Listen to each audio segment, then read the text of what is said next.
ಮಂಜುನಾಥ್ ಅವರೇ, ಈಗ ಎಲ್ರಿಗೂ ಇರೋ ಪ್ರಶ್ನೆ, ಫಸ್ಟ್ ನಿಮ್ ಮಧ್ಯ ಡಿಫರೆನ್ಸ್ ಯಾವಾಗ ಬಂತು? ಮೇಡಮ್ ನನಗೇನಂದ್ರೆ ಯಾವಾಗ ಗೊತ್ತಾಯ್ತಂದ್ರೆ, ಈಕೆಗೆ ನಾನು ಅಪ್ಲಿಕೇಶನ್ ಎಲ್ಲ ತಗೊಂಡ್ಬರ್ತೀನಿ, ಈಕೆ ಅನೇಕರ ಜೊತೆ ಇನ್ಸ್ಟಾಲಿ ಚಾಟ್ ಮಾಡ್ತಾ ಇರ್ತಾಳೆ, ನನಗೆ ಅದು ಗೊತ್ತಾಗುತ್ತೆ. ಹೆಂಗ್ ಗೊತ್ತಾಗುತ್ತೆ? ನೀವು ಫೋನ್ ನೋಡಿದ್ರಾ?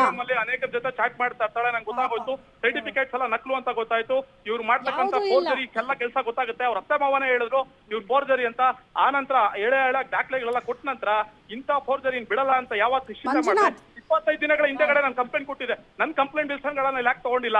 ನನ್ನ ಪ್ರಶ್ನೆ. ಹುಡುಗಿಯರಿಗೊಂದು ಕಾನೂನು, ಹುಡುಗರಿಗೊಂದು ಕಾನೂನ? BNS ಕಾಯ್ದೆ ದುರುಪಯೋಗ ಆಗ್ತಾ ಇದೆ. BNS ಕಾಯ್ದೆಯಿಂದ ಗಂಡು ಮಕ್ಕಳಿಗೆ ಬಹಳ ಅನ್ಯಾಯ ಆಗ್ತಾ ಇದೆ. ಮೇಡಮ್ FIR ಆಗೋದ್ಮೇಲೆ ಯಾರು ಮೇಡಮ್ ತಗೊಂತಾರೆ? ಮತ್ತೆ ನಾನು ನಿಮ್ ಕೇಳೋದು, ಯಾರು ತಗೊಳ್ಳಲ್ಲ FIR ಆದ್ಮೇಲೆ? FIR ಆಗ್ಬಿಟ್ಟು ವಿತೌಟ್ ಕೌನ್ಸಿಲಿಂಗ್ ಅದೇ ಸ್ಟೇಷನ್ ಅಲ್ಲಿ 2 ಕೇಸ್ ಕೂಡ ಸೆಟ್ಲ್ ಮಾಡಿದ್ದಾರೆ. ಆ station Ulsoor gate police station 2 case ಹಿಂಗ್ ಸೆಟ್ಲ್ ಆಯ್ತು. ನನಗೆ ಅದು ಬರ್ಬೇಕು. ಎಷ್ಟು ಕೇಸ್ ಆಗಿದೆ? 2 ಕೇಸ್ ಅಲ್ಲೇ NC ಆಗಿದೆ. ಇವ್ರು ಏನ್ ಮಾಡಿದ್ದಾರೆ, ಅದೇ ಸ್ಟೇಷನ್ಗೆ ಹೋಗೋದು, ಇವ್ರು ಇದೇ ಕಿಮಿಕ್ಕು, ಅದೇ ಸ್ಟೇಷನ್ಗೆ ಹೋಗೋದು, ಅಲ್ಲೇ NC ಮಾಡ್ಸೋದು, ಅಲ್ಲೇ ಸೆಟಲ್ಮೆಂಟ್ ಮಾಡ್ಕೊಂಡು ಹೋಗೋದು. ಅವನಾಗವನೇ ಹೇಳ್ಬಿಟ್ಟು ಸಿಗಾಕೊಂಡವನೇ. ಇದು ಕಾನ್ಸರ್ ಸಕ್ಕ ಮೇಡಮ್ ಈಗ ಬಿಡಲ್ಲ. ಈಗ ಕಾನೂನು ಪ್ರಕಾರ ಹೋರಾಟ ಮಾಡ್ತೀವಿ. ಇನ್ನು 10 ದಿನ ವಿದ್ಯಮಾನಗಳು ನೋಡಿ, ಇವರು ಬಂಧನ ಆಗೋದಂತೂ ನಿಶ್ಚಿತ. ಹೇಳೋದು ಹೇಳ್ತೀನಿ, ಆನ್ ರೆಕಾರ್ಡ್ ಹೇಳ್ತಾ ಇದೀನಿ. ಇವ್ರಿಗೆ ಅಷ್ಟಿಲ್ಲ ಏನೇನ್ ಸಾಕ್ಷಿಗಳಿದಾವ್ ನಿಮ್ಮ ಹತ್ರ? ಅವ್ರು ಕೊಟ್ಟಿರ್ತಕ್ಕಂತ ದುಡ್ಡು, ಟ್ರಾನ್ಸಾಕ್ಷನ್ ಹಾಕಿ ಮಾಡಿರ್ತಕ್ಕಂತ ಮೆಸೇಜಸ್ ಎಲ್ಲ ನಾನು ವರದಿಗಾರಕ್ಕೆ ಕೊಟ್ಟಿದ್ದೀನಿ. ನನ್ನ ಕಮಿಷನರ್ ಸಾಹೇಬ್ ಕಚೇರಿಗೆ ಹೋಗಿದ್ದೀನಿ, ಎಲ್ಲರಿಗೂ ಕೊಟ್ಟಿದ್ದೀನಿ. ಈಗ ಆಲ್ರೆಡಿ ತನಿಖೆ ಆಗಿದೆ, ಜಸ್ಟಿಸ್ ಹತ್ರ ಇದೆ. ನವೆಂಬರ್ 24ರಂದು ನನಗೆ, ಯಾಕಂದ್ರೆ ಯಾರಾದ್ರೂ ಗಂಡನ ಕಾಲತ್ರ ಮನಸ್ತಾರ, ನಾನು ಇನ್ನೊಂದು ಗಂಡ ಅಂತೇಳಿ, ಗಂಡನೇ ಅಲ್ಲ, ನನ್ನ ಚೀಟ್ ಮಾಡಿದಾಳೆ, ಮಾಡ್ಕೊಂತೀನಿ ಅಂತ ಹೇಳಿ 6 ತಿಂಗಳು ಅಧಿಕೃತವಾಗಿ ಮಾಡ್ಕೊಂಡೆ, ಅನಧಿಕೃತವಾಗಿ ಮಾಡ್ಕೊಂಡು ನಂಗೆ ಕೈ ಕೊಟ್ಟು ಹೋಗಿದ್ದಾರೆ. ಮದ್ವೆನೇ ಆಗಿಲ್ಲ ಮೇಡಮ್, ರಿಜಿಸ್ಟರ್ ಆಗಿಲ್ಲ, ಅನಧಿಕೃತ. ಈಗ ಎಲ್ಲ ಒಂದು ಮುಜರಾ ಇಲಾಖೆಗೆ ಹೋದಾಗ ಗೌರ್ಮೆಂಟ್ ಪ್ರಕಾರ ಆಧಾರ್ ಕಾರ್ಡ್ ಎಲ್ಲ ಕೊಟ್ಟು ಮಾಡ್ಕೊಬೇಕು. ಆಮೇಲೆ ಅವ್ರು ಒಂದು ಡೇಟ್ ಕೊಡ್ತಾರೆ, ಅಪಾಯಿಂಟ್ಮೆಂಟ್, ಆ ಡೇಟ್ ಅಲ್ಲಿ ಹೋಗ್ಬೇಕು. ಪದ್ಧತಿ ಇದೆ ಏನಂತ ಹೋಗಿ ನಾವು ಡೈರೆಕ್ಟ್ ಏಕಾಏಕಿ ಮಾಡ್ಕೊಳಕ್ ಆಗಲ್ಲ. ಒಂದ್ ನಿಮಿಷ ಮೇಘಶ್ರೀ, ಯಾಕೆ ರಿಜಿಸ್ಟರ್ ಮಾಡ್ಕೊಳ್ಳೋದಕ್ಕೆ ಹಿಂದೇಟ್ ಹಾಕಿದ್ರಿ ನೀವು ಮದ್ವೆನ? ಹೇಳಿ ಒಂದು 2 ನಿಮಿಷ ಮೇಡಮ್. ರಿಜಿಸ್ಟರ್ ನಾನೇ ಹೋಗಿ ತಗೊಬಂದ್ ಕೊಟ್ಟಿದ್ದು. ಹಾಕಲ್ಲ ಅಂದ ಸೈನ್ ಸ್ವಂತ ಇವನ್ ಗಂಡ ಆದ ಮಂಜುನಾಥನ್ ಹಾಕಲ್ಲ. ಏನ್ ಕಿತ್ಕೊ ಅಂದ ಅವನು. ಸತ್ಯವಾಗ್ಲು ನಮ್ಮ ಮನೇಲಿ ಇದ್ದಾಗ್ಲೇ ಆಗಿದ್ದಿದ್ದುನ ಸರ್. ಮಂಪೋರು ಪರೀಕ್ಷೆ ಈಗ ನನಗೆ ತನಕ ಬಿಡಲ್ಲ. ಇದು ಇಲ್ಲಿಗೆ ಬಿಡಲ್ಲ. ಕರೆಕ್ಟ್ ಆಗಿ ಇಲ್ಲ. ಇದು ಆಗಿದ್ದು ಜಗಳ ಏನು ಗೊತ್ತಾ? ಸೆಕ್ಷುವಲ್ಗೆ ಇವನು ಸೆಕ್ಸಿಗೋಸ್ಕರ ಜಗಳ ಆಡ್ದ. ನಮ್ಮ ಮನೆಯಲ್ಲಿ ಕೆಟ್ಟದಾಗಿ ವರ್ತನೆ ಮಾಡ್ದ. ಫೋಟೋಸ್ ತೋರ್ಸೋದು, ನಾನು ಹಿಂಗೆ ಮಾಡ್ಬೇಕು, ನನ್ನ ಫ್ರೆಂಡ್ಸ್ ಅಂತೆಲ್ಲ ಹಿಂಗೆ ಮಾಡೋದು, ನಾನು ಹಿಂಗೆ ಮಾಡ್ಬೇಕು. ಯಾರು ಒಪ್ಕೊಂತಾರ ಆತರ ಮಾಡೋದಕ್ಕೆ? ಅವ್ರು ಏನೇನ್ ಹೇಳ್ತಿದಾರೆ ಆರೋಪ ಪ್ರೂವ್ ಮಾಡ್ಲಿಲ್ಲ ಅಂದ್ರೆ ಬಿಡಲ್ಲ madam. I will not leave this case. I will fight for justice. ನಾನು ಮಾಡ್ತೀನಿ ಮೇಡಮ್, ನಾನು ಮಾಡ್ತೀನಿ. ಫೋಟೋಗಳನ್ನ ವಿಡಿಯೋಗಳನ್ನ ತೋರಿಸ್ತಾ ಇದ್ದಾರೆ ಮಂಜುನಾಥ್ ಅವರು. ತೋರಿಸಿ ಮೇಡಮ್. ಯಾವ ಇನ್ನೊಂದು ರಾಷ್ಟ್ರೀಯ ಪ್ರಶಸ್ತಿ ವಿಜೇತರಿಗೆ ಇವರು ನಮ್ಮ ಕುಟುಂಬದ ಹಿಂಗ್ ಮಾಡ್ಬೇಕು ಅಂತ ಮೇಡಮ್. ಇವ್ರು ಎಲ್ಲರ ಹತ್ರ ದುಡ್ಡು ಪಿಕ್ಕಿದ್ದಾರೆ. ಮೊದ್ಲೇ ಅವ್ನು ಕರ್ಸಿ, ಎರಡನೇ ಅವ್ನು ಕರ್ಸಿ, ಕಾಂಟ್ಯಾಕ್ಟ್ ಇದ್ದಾರೆ, ಅವೆಲ್ಲ ಕರ್ಸಿ. ಎಲ್ಲ ನಿಜ ಬಯಲು. ಇನ್ನೇನು ವಾರ 15 ದಿನದಲ್ಲಿ ಕರ್ನಾಟಕದ ಜನತೆ ಮುಂದೆ ಬಿಚ್ಚಿಡ್ತೀನಿ, ಜೈಲಿಗೆ ಹಾಕೋದಂತ ಕರ್ಕೊಂಡ್ ಬರ್ಬೇಕಲ್ಲ ಮೇಡಮ್. ಇವಾಗ ನಾನು ಹೇಳೋದು, ಇವಾಗ ಇಷ್ಟೊಂದು ಆರೋಪ ಕೊಡ್ತಿರೋದು ಇವನು. ಮೇಡಮ್ ನಾನ್ ಬಿಡಲ್ಲ, ಈ ಕೇಸ್ ಇಲ್ಲಿಗೆ ಬಿಡಲ್ಲ. ನಾನು ಎಲ್ಲಿಗೆ ಹೋಗ್ತೀನಿ? ನಾನು ಸುಪ್ರೀಂ ಕೋರ್ಟ್ ಹೋಗಕ್ಕೂ ರೆಡಿ. ಈಗ ಹೋಗಿದ್ದ ಹೆಣ್ಮಕ್ಳನ್ನ ಬಿಡಲ್ಲ. ಎಲ್ಲ ಹೆಣ್ಮಕ್ಳು ಇದೇ ರೀತಿ ಕೆಟ್ಟೋಗ್ತಾ ಇದಾರೆ. ನಮ್ಮ ಆದಿ ಸಮಾಜದ ಶ್ವಾಸನ ಕೆಡ್ತಾ ಇದಾರೆ. ಈಗ ನೋಡಿ ಎಷ್ಟು ಟೈಮು. ನನ್ನಂತ ಗಂಡಸರಲ್ಲ, ನಿಮ್ಮಂತ ಹೆಂಗಸರು, ಎಲ್ಲಾ ಹೆಂಗಸರು ಇದೇ ತರ ಇರಲ್ಲ. ನಿನ್ನಂತ ಕೆಟ್ಟ ಹೆಂಗಸಿಂದ ಇಡೀ ನಮ್ಮ ಸಮಾಜ ಹಾಳ ಹೋಗ್ತಾ ಇದೆ. ನಿಮ್ಮಂತ ಹೆಂಗಸರ ಬಿಡಲ್ಲ. ಹೋರಾಟ ಮಾಡ್ತೀನಿ. War begins. No compromise. Whatever the support you have, whoever the background you have, we know what are the things you paid for them. We are not worried about that. We will fight. We are from freedom fighters family.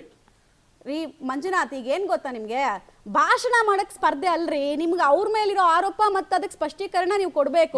ಅವ್ರು ಹೇಳ್ತಕ್ಕಂತ ಮಾತು ಒಂದೊಂದು ನನಗೆ ತಡೀಕ್ ಆಗ್ತಾ ಇಲ್ಲ. ಮನಸ್ಸಿಗೆ ಬಹಳ ಆಘಾತ ಆಗ್ತಾ ಇದೆ. ಈಗ ನನ್ನಂತ ಈಗ ಎಷ್ಟು ಸುಳ್ಳು ಹೇಳ್ತಾ ಇದಾರೆ ಅಂದ್ರೆ, ಮಂಪರ ಪರೀಕ್ಷೆಗೆ ನೀವೆಲ್ಲ ಮಾಧ್ಯಮ ಮಿತ್ರರು ಒಕ್ಕಳಿಂದ ಆಗ್ರಹ ಮಾಡಿ, ಇಂಥ ಹುಡುಗಿಗೆ ಇಂಥ ಹುಡುಗನಿಗೆ ಎಲ್ಲರಿಗೂ ಮಂಪರ ಪರೀಕ್ಷೆ ಮಾಡಿ, ಆಗ ನಿಜಾಂಶ ಗೊತ್ತಾಗುತ್ತೆ.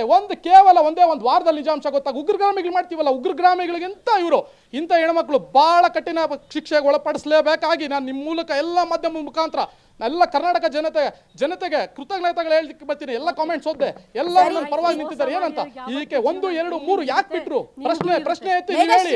ಒಂದೇದು ಗಂಡ ಶಂಡ ಅಂದ್ರು, ಹೆಂಗಾಯ್ತು? ಗಾನ್ವಿ ಕೇಸ್ ಮಾಧ್ಯಮಗಳ ದಾರಿ ತಪ್ಪಿಸುವಂತ ಕೆಲಸ ಮಾಡಿದ್ದಾರೆ ಇವ್ರ ಬಗ್ಗೆ. ಮಾಧ್ಯಮಗಳಿಗೆ ಪಾಪ ಏನು ಗೊತ್ತಿಲ್ಲ, ಮದುವೆ ಆಗಿ ಎಷ್ಟು ಟೈಮಿಂದ ಜಗಳ ಯಾವ ವಿಚಾರಕ್ಕೆ ಸ್ಟಾರ್ಟ್ ಆಯ್ತು ಅಂತ ಫಸ್ಟ್ ಇಂದ ಹೇಳಿ ನೀವು. ಕರ್ಸ್ಬೇಡಿ ಮೇಡಮ್. ಇದು 3 ತಿಂಗಳು ಚೆನ್ನಾಗೇ ಇದ್ವಿ ಮೇಡಮ್, ಸುಳ್ಳು ಹೇಳಬಾರ್ದು. ಚೆನ್ನಾಗೇ ಇದ್ದ, ಇಬ್ರು ಆಫೀಸ್ಗೆ ಹೋಗ್ತಿದ್ವಿ ಬರ್ತಿದ್ವಿ, ಚಿಕ್ಕಬಳ್ಳಾಪುರಕ್ಕೆ ಹೋಗ್ತಿದ್ವಿ ಬರ್ತಿದ್ವಿ. ಯಾವಾಗ ಸೆಕ್ಸ್ ವಿಚಾರಕ್ಕೆ ಸ್ಟಾರ್ಟ್ ಆಯಿತು ನೋಡಿ ಜಗಳ, ಅದು ಬೀದಿಲಿ ಬಂದು ನಿಲ್ಲಿಸ್ತಾ. ನಾನು ಬೀದಿಗೆ ಸತ್ರು ಬಂದಿಲ್ಲ, ಯಾಕೆ ಗೊತ್ತಾ, ನನಗೆ ಅವಶ್ಯಕತೆ ಇಲ್ಲ. ಇದು ಮನೇಲಿ ಕೂತ್ಕೊಂಡು ಮುಗಿಸೋ ಮ್ಯಾಟ್ರನ್ನ ಬೀದಿಗೆ ತಗೊಬಂದು ನಿಲ್ಲಿಸ್ತಾ. ನಂದು ಫೋಟೋಗಳ್ನ ಪಬ್ಲಿಕಲ್ಲಿ ತಗೊಬಂದು ತೋರಿಸ್ತಾ. ಬೇಕಿತ್ತಾ ಸ್ವಂತ ಎಂತಿ ಫೋಟೋನ ನೀನು ಯಾರೊಬ್ಬಂಗೆ ಕರ್ಕೊಬಂದ್ಬಿಟ್ಟು ತೋರಿಸೋಂಥದ್ದು ಏನಿತ್ತು ನಿನಗೆ? ನೀನು ಹೇಳಿದೆ ತಾನೇ ಫೋನಲ್ಲಿ ಬಂದು ಮಾತಾಡೋಣ ಮೇಘ, ನೀನೇ ಮ್ಯೂಚುವಲ್ ಮುಗಿಸ್ಕೊ ಅಂತ. ನಾನು ಹೇಳಿದೆ ಬೇಡ ಮಂಜು, ಸಣ್ಣ ಪುಟ್ಟ ವಿಚಾರದ ಜಗಳನ ಬೀದಿ ತಗೋದು ಬೇಡ, ನಾನು ನೀನು ನಿಮ್ಮ ಅಪ್ಪ ಅಮ್ಮ ಎಲ್ಲ ಕೂತ್ ಮಾತಾಡೋಣ ಅಂದಿದ್ಕೆ ಏನು ಮಾಡಿದೆ ನೀನು? ತಗೊಂಡೋ ಫೋಟೋಗಳ್ನ ಪಬ್ಲಿಕಲ್ಲಿ ಪೊಲೀಸ್ ಸ್ಟೇಷನ್ ಮುಂದೆ ನಿಂತ್ಕೊಂಡು ಹಾಕ್ತಿದ್ಯಾ. ಇದು ನೀನು ಮಾಡ್ತಾ ಇರೋದು ಒಳ್ಳೆ ಗುಣ ಅಲ್ಲ ಒಂದು ಹೆಣ್ಣಿಗೆ. 3 ತಿಂಗಳು ಸಂಸಾರ ಮಾಡ್ಬೇಕಾ ಸೂಪರಾಗಿತ್ತು, ನನ್ನ ಹತ್ರ ಪೀಕಬೇಕಾ ಚೆನ್ನಾಗಿ ಪೀಕೊಂಡೆ, ದುಡ್ಡುಗಳೆಲ್ಲ ಎಲ್ಲೋಯ್ತವೆಲ್ಲ. ಡಿಸೈನ್ ಖುಷಿ ತೋರಿಸ್ತಿದ್ದೆ, ಹಿಂಗೆ ಮಾಡಬೇಕು ನಾನು, ಹಂಗಂಗೆ ಮಾಡಬೇಕು ಅಂತ. ಮೇಡಮ್ ಬರೇ ಕುತ್ಕೇಲಿದ್ದ ಅವನು, ಹಂಗಿದ್ರೆ ಚೆನ್ನಾಗಿ ಕಾಣಿಸಲ್ಲ ಅಂತ ನಾನು ಗೋಲ್ಡ್ ಹಾಕಿದ್ದು, ಇರಲಿ ಅವನಿಗೆ ತಗೊಂಡು ಬರೋ ಅಂತ. ಅದೇನು ಮಾಡೋಣ ದೇವ್ರಿಗೆ ಗೊತ್ತು. ಅವನು ಆದಂತ ಒಂದು ರೆಪ್ಯುಟೇಷನ್, ಲಕ್ಷಾಂತರ ಜನಗಳಿಗೆ ಉದ್ಯೋಗ ಆಯೋಜಕ ನಾನು ಉದ್ಯೋಗ ಕೊಡ್ಸೀನಿ. ಇಂಥ ಯಾರೋ ಒಂದು ಕ್ರಿಮಿ ಹುಳದಿಂದ ನನ್ನ ರೆಪ್ಯುಟೇಷನ್ ಹಾಳು ಮಾಡಕ್ ಆಗಲ್ಲ. ನಾನು ಇವತ್ತು ಹೇಳ್ತೀನಿ, ಇವಳು ಬುದ್ಧಿ ಕಲಿಸಿ ಪುರುಷ ಆಯೋಗ ತರೋದ್ರಲ್ಲಿ ಒಂದು ಹೋರಾಟ ಮಾಡೇ ಮಾಡ್ತೀವಿ. BNS ಕಾಯ್ದೆ ದುರುಪಯೋಗ ಇಂಥ ಹೆಣ್ಮಕ್ಳು ಮಾಡ್ತಾ ಇದಾರೆ ಅಂತ ಹೇಳ್ತೀನಿ. ಇವ್ರು ಮಾಡಿರ್ತಕ್ಕಂಥ ಆರೋಪಗಳಿಗೆ ಯಾವ್ದು ಬಾಲ್ಕನಿ ಅಂದ್ರಲ್ಲ, ಇವ್ರು ಇರ್ತಕ್ಕಂಥ ಸ್ಲಮ್ ಏರಿಯಾ ಬಾಲ್ಕನಿಯಲ್ಲಿದೆ, ತೋರಿಸ್ಲಿ. ಇವ್ರು ಇರ್ತಕ್ಕಂಥ ಮನೆ ಯಾವ್ದು ಸ್ಲಮ್ ರೀ, ಜೆಕೆಪುರ ಸ್ಲಮ್ ಅಲ್ಲ, ಅಕ್ಕಪಕ್ಕ ಜನರಲ್ಲಿ ದಂಧೆ ಮಾಡ್ತಾ ಇದ್ರು ತಾಯಿ ಮಗಳು. ಯಾರು ರಾತ್ರಿ 12 ಗಂಟೆ 7 ಗಂಟೆ ಖಾಲಿ ಮಾಡ್ತಾರೆ, 5 ಲಕ್ಷ 12 ವರ್ಷದಿಂದ ಫ್ರೀ ಆಗಿ ಮನೇಲಿ ಹಾಕಿ.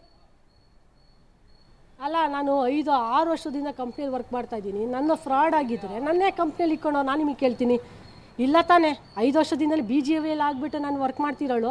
ಹಂಗಾರೆ ಇವನು ಫೇಕ್, ಹಂಗಾರೆ ಲಾಯರ್ ಅಂತ ಹೇಳ್ಕೊಂಬತ್ತಾನೆ. ಲಾಯರೇ ಮಾಡಿಲ್ಲ, 8 ಸಬ್ಜೆಕ್ಟ್ ಬ್ಯಾಕ್ಲಾಗ್ ಇಟ್ಕೊಂಬಿಟ್ಟು ನಾನು ಲಾಯರ್ ಅಂತ ಮನೆ ಮುಂದೆ ಕಾರಿಂದ ಎಲ್ಲ ಹಾಕೊಂಡವನೇ ನಾನು ಲಾಯರ್ ಅಂತ. ಎಲ್ಲಿ ಮಾಡಿದ್ಯಾ ಲಾಯರ್? ತೋರ್ಸಪ್ಪ. ನನ್ನ ಬಗ್ಗೆ ಹೇಳ್ಬೇಕಾದ್ರೆ ನನ್ನ ಡಾಕ್ಯುಮೆಂಟ್ಸ್ ಹೆಂಗೆ ಎತ್ಕೊಂಡು ಹೋದೆ? ಮನೇಲಿರೋದು ಸ್ವಂತ ಗಂಡ ಅಂತ ಮನೇಲಿ ಬಿಟ್ಕೊಂಡಿದ್ಕೆ ನನ್ನ ಡಾಕ್ಯುಮೆಂಟ್ಸು, ನನ್ನ ಹಾರ್ಡ್ ಡಿಸ್ಕೆಲ್ಲ ಎತ್ಕೊಂಡು ಹೋಗಿದ್ದೆ. ಇದು ಫ್ರಾಡ್ ಅಲ್ವಾ? ಎಂತಿಗೆ ನೀವು ಮಾಡ್ತಾ ಇರೋ ಸರಿನಾ ಇದು? ನಿಮ್ಮ ಡಾಕ್ಯುಮೆಂಟ್ಸ್ ತಗೊಂಡೋಗ್ತಿಲ್ಲ, ನಾನು ತಗೊಂಡೋಗಿಲ್ಲ ಅಂತ ನಿಮ್ಮ ಮನೆಗೆ ಚೆಕ್ ಮಾಡಿಸ್ತೀನಿ ಮೇಡಮ್. ಮನೆಗೆ ನಾನು ಇಲ್ದಾಗ ಬಂದ, ಓಕೆ, ನಾ ಬಂದ್ಬಿಟ್ಟು ಅಮ್ಮನ ಹತ್ರ ನಾನು 5 ಲಕ್ಷ ಬಿಸಾಕ್ತೀನಿ, ನೀವು ಅದನ್ನು ವಾಪಸ್ ಕೇಸ್ ತಾಂಬೇಕು, ನಿಮ್ಮ ಮಗಳಿಗೆ ಹೇಳ್ರಿ ಅಂತ. ನನ್ನ ಅಮ್ಮ ಹೇಳ್ತು, ನೋಡಿ ಮಂಜು ಈ ಥರ ಮಾತಾಡ್ತಾವನೆ ಅಂತ. ನಾನು ಹೇಳ್ದೆ ಅವನಿಗೆ ದಯವಿಟ್ಟು ಮನೆಯಿಂದ ಕಳಿಸು, ಅವನು ಬೇಡ, ಆಲ್ರೆಡಿ ವಿಲ್ಸನ್ ಗಾರ್ಡನ್ ಮನೆ ಮುಂದೆ ಮರ್ಯಾದೆ ತೆಗೆದೋಗೋನೆ, ಮತ್ತೆ ನಮ್ಮ ಮನೆ ಹತ್ರ ಅವ್ನು ಬರೋದು ಬೇಡ. ಏನಿದು ಸ್ಟೇಷನಲ್ಲಿ ಮಾತಾಡಬೇಕು, ಆಲ್ರೆಡಿ ಒಂದು ಕಂಪ್ಲೇಂಟ್ ಆಗೈತೆ, ಅವ್ನು ಬರಬಾರ್ದು. ಆ್ಯಕ್ಚುಲಿ ಹೇಳೋಕೆ ಬರಬಾರ್ದು ಮನೆ ಹತ್ರ ಮೇಡಮ್. ಆ ಥರ ಎಲ್ಲ ಕೆಟ್ಟದಾಗ ಜಗಳ ಮಾಡ್ಕೊಂಡು ಮತ್ತೆ ಎಷ್ಟು ಸತಿ ಜಗಳ ಮಾಡ್ತಾನೆ. ಕಂಪ್ಲೇಂಟ್ ಕೊಟ್ಟು ಸ್ಟೇಷನಲ್ಲಿ ಹೇಳೋರೆ ಹೋಗ್ಬಾರ್ದು ಮಂಜು, ಅವ್ರ ಮನೆ ಹತ್ರ ಜಗಳ ಮಾಡಬಾರ್ದು ಅಂದೆ, ಮತ್ತೆ ಬಂದವನು ಜಗಳ ಮಾಡಕ್ಕೆ. ಮಾತಾಡಿ ಊಟ ಕೊಟ್ಟಿದ್ಕೆ ಕೆಟ್ಟದಾಗ ಹೇಳ್ತಾವ ನಮ್ಮ ಅಪ್ಪ ಅಮ್ಮನ ಬಗ್ಗೆ. ಯಾಕ್ರಿ ತಂದೆ ತಾಯಿ ತನಕ ಯಾಕ್ರಿ ಹೋಗುತ್ತೆ ಅದು ವಿಚಾರಗಳು? source of income, what is your source of income, or what is your dad occupation, what is your mom occupation, ಅವನ್ನೇ ಕೆಟ್ಟದ್ದು ಮಾಡ್ದ ಇವತ್ತು ಅವನು. ಯಾವ ತಂದೆ ತಾಯಿ? ನಿಮ್ ತಂದೆ ಏನ್ ಕೆಲಸ ಮಾಡ್ತಾರೆ? ತಾಯಿ ಏನ್ ಕೆಲಸ ಮಾಡ್ತಾಳೆ? BPL card. ರೈಟ್. ಇಬ್ರಲ್ಲಿ ಯಾರ್ದು ಸತ್ಯ ಸುಳ್ಳು ಅನ್ನೋದು ನಿಮ್ಮ ವಿವೇಚನೆಗೆ ಬಿಟ್ಬಿಡ್ತೀವಿ.